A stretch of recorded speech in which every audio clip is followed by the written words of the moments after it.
প্ৰথমতে মই DA news প্লাছৰ সংবাদকৰ্মী তথা মোৰ প্ৰিয় ছাত্ৰ চান বৰালীক ধন্যবাদ জ্ঞাপন কৰিছোঁ। লগতে আজি 5 ছেপ্টেম্বৰ গোটেই দেশজুৰি শিক্ষক দিৱস পালিত হৈ আছে আৰু তাৰে লগত সংগতি ৰাখি আমাৰ বাঘাপাৰাৰ চাইল্ড কেয়াৰ একাডেমীত এই অঞ্চলৰ আঞ্চলিক ছাত্ৰ সন্থাৰ সহযোগত শিক্ষক দিৱস পালন কৰা হৈ আছে। আৰু এই শিক্ষক দিৱসত আজিৰ প্ৰধান বিশেষত্ব হৈছে কি যে তেওঁলোকে যিসকল প্ৰাক্তন শিক্ষক তেওঁলোকক ইয়াত আমন্ত্ৰণ কৰি আনি তেওঁলোকে সন্মান প্ৰদৰ্শন কৰিছে।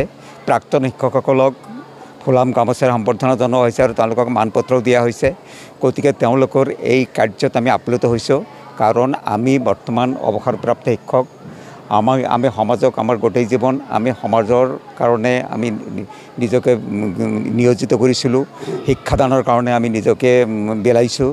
গতিকে অনাগত দিনতো যাতে আমি যিমান দিন জীয়াই থাকিম আৰু এইকেইটা দিনতো যাতে আমি আমাৰ সমাজত শিক্ষাৰ প্ৰচাৰ কৰিব পাৰোঁ। মুঠৰ ওপৰত আমি আজি সন্তুষ্ট যে আমাৰ আঞ্চলিক ছাত্ৰ সন্থাৰ উদ্যোগত যিটো প্ৰচেষ্টা লোৱা হৈছে, এই প্ৰচেষ্টাত আমাক যে সন্মানিত কৰা হৈছে, আমি আজি আপ্লুত হৈছোঁ। আমি যথেষ্ট আজি নিজকে কৃতজ্ঞ ভাবিছোঁ। আৰু এই জাগতে বিশ্বৰ যিসকল শিক্ষক আছে, আমাৰ দেশৰ যিসকল শিক্ষক আছে, তেখেতসকললৈ মই মোৰ শুভেচ্ছা জ্ঞাপন কৰিছোঁ। ধন্যবাদ। চাইল্ড কেয়াৰ একাডেমী বাগাপাৰাত আমাৰ ছাত্ৰ সন্থাৰ সদস্যসকল আৰু এই চাইল্ড কেয়াৰ একাডেমীত শিক্ষকসকল আৰু ছাত্ৰ ছাত্ৰীসকলৰ সহযোগত আমি 5 ছেপ্টেম্বৰ শিক্ষক দিৱসটো উদযাপন কৰিলোঁ। আমাৰ ইয়াতে আমি আমন্ত্ৰণ জনাইছিলোঁ আমাৰ অৱসৰপ্ৰাপ্ত শিক্ষকসকল। ইয়াৰে আমি বহুত কেইজনক আমন্ত্ৰণ জনাইছিলোঁ, কিন্তু 4জনে আমাক ইয়াতে উপস্থিত হৈছিল। আমি বাৰুকৈ আনন্দিত হৈছোঁ।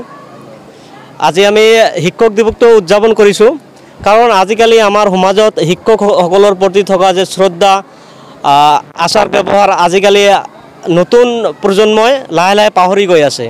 গতিকে আমি শিক্ষক দিৱসটো উদযাপন কৰি আমাৰ সমাজত শিক্ষকসকলৰ গুৰুত্ব আৰু তেওঁলোকৰ অৱদান যে তেওঁলোকৰ অৱদানৰ ফলতে আমাৰ ছাত্ৰ ছাত্ৰীসকলে যিমান দূৰ আগবাঢ়ি যায়, সেইসকলে আমি আমাৰ শিক্ষাগুৰুসকলক অন্তৰৰ পৰা শুভেচ্ছা আৰু ধন্যবাদ জ্ঞাপন কৰিছোঁ। আজি আমি আমাৰ অৱসৰপ্ৰাপ্ত শিক্ষকসকলক আমি 4জন শিক্ষকক আমি মানপত্ৰৰে আমি সম্বৰ্ধনা জনাইছোঁ। আৰু আমি সংবাদ মাধ্যমৰ জৰিয়তে আমাৰ নৱপ্ৰজন্মৰ ল'ৰা ছোৱালীক আমি জনাই আছোঁ যে অকল আজি শিক্ষক দিৱস উপলক্ষে যে শিক্ষকসকলক সন্মান কৰিব লাগে এয়ে নহয়, আমাৰ শিক্ষাগুৰুসকলক তেওঁলোকৰ আমাৰ জীৱন কৰাত যিমান পৰিমাণে কষ্ট কৰে, যিমান অৱদান আছে, ইয়াৰ প্ৰতি লক্ষ্য ৰাখি আমি সদায় শিক্ষকসকলক শ্ৰদ্ধা কৰিব লাগে। এওঁলোকৰ আদেশ উপদেশ মানি চলি আমি আমাৰ জীৱনটো সুকলমে গঢ়ি তুলিবলৈ চেষ্টা কৰিব লাগে। যিকোনো খবৰৰ বাবে যোগাযোগ কৰক 7099017330 অথবা 7099017990 নম্বৰত।